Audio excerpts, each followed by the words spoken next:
Welcome back, everybody. The unsolved murder of JonBenet Ramsey has fascinated the world for 2 decades. The case is the focus of a new documentary, Casting JonBenet, that's coming to Netflix tomorrow. We're going to talk to the director in just a moment. But first, here is NBC's Jacob Rascon. I'm auditioning for the role of John Ramsey. I'm auditioning for the role of Patsy Ramsey. Okay, people, here we go. The new Netflix film Casting JonBenet probes the mystery of the 6-year-old beauty queen's murder in a style no one has before. If you tell someone a secret, it's no longer a secret. Ramsey was found dead in her family's basement Christmas 1996, strangled to death after being knocked unconscious, sparking 2 decades of investigation. There is no information that lead us towards any suspect.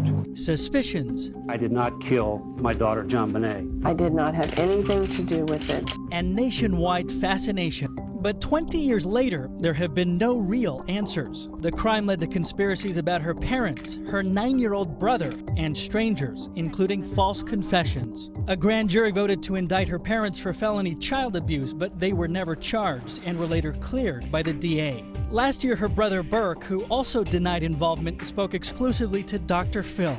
The first thing I remember is my mom bursting in my room, really frantic, saying like, "Oh my gosh, oh my gosh, oh my gosh," running around my room looking for JonBenet. Though the case has gone cold, the fascination has not. It's always somebody you know. Good girl. The mother had to do it. Why would she have no motive?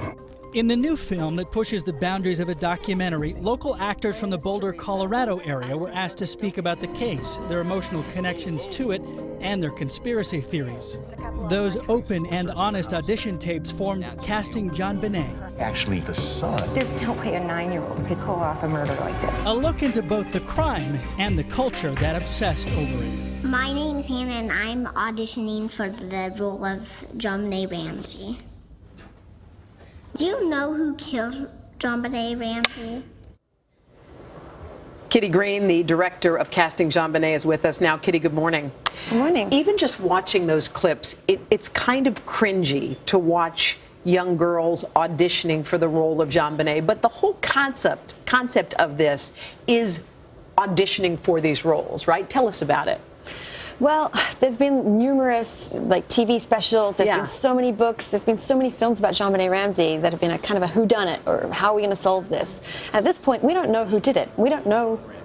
We're probably never going to know, at least in the foreseeable future, who did it. So we were looking at, instead examining the community in Boulder, Colorado, and their reactions and responses to the crime, and how they saw their kind of personal reflections on what happened that night. So these are actual actors from the Boulder area who obviously have a keen knowledge of this particular crime, and they came in to audition. Did you say to them, hey, look, the audition tapes are going to end up being the film here? Did you tell them that? Yeah, we were really honest with them, because they were really honest with us. And you'll see it in the film. They kind of reveal all, and we just asked them. We sort of said, if you were going to play Patsy Ramsey in a movie, based on what you know of her, or if you know if you think she's guilty, if you think she's innocent, how would you go about playing that role? So that was interesting to us. Well, I think so many people come to a role, which is what you find here, which made this really fascinating. They come to a role with their own emotional baggage, if you will.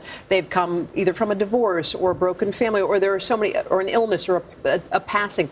All these things kind of weave into their own personal theories. So we're actually hearing the theories of these actors and actresses when it comes to the murder of JonBenet? Yeah, I was interested in how a community deals with an unsolved crime. When there's more questions than answers, how do they deal with uncertainty, ambiguity, and doubt? And just that confusion with not having a mystery and wanting answers but not being able to get them. So that's what we kind of probe people on. And people connected to their own emotional stuff, their own history, histories with their mother or with their brother, or they would bring up all of this kind of really dark emotional content with us. What did you learn from the community of Boulder about this murder? So much. Yeah. I interviewed 200 people. There's 72 people in the film, and we've just we got stories from people, diverse, wide-ranging stories that some of them are heartbreaking, some of them are hilarious. So it's a real mixed bag of people's sort of impression, living under the shadow of this crime for 20 years. It got raves at different film festivals, Sundance and Berlin. What do you hope that the viewer on Netflix takes away from this? It's a film about individual interpretation and how we in our community perceive these events. So I don't want to give you any ideas about what to think about the film. Okay. I want everyone to kind of have their own opinions. All right. Yeah. Kitty, it's a unique take on this 20-year-old crime. Thanks for joining us today. I appreciate it. Thank you so much for having me. Hello, Today fans. Thanks for checking out our YouTube channel. Subscribe by clicking that button down there and click on any of the videos over here to watch the latest interviews, show highlights, and digital exclusives.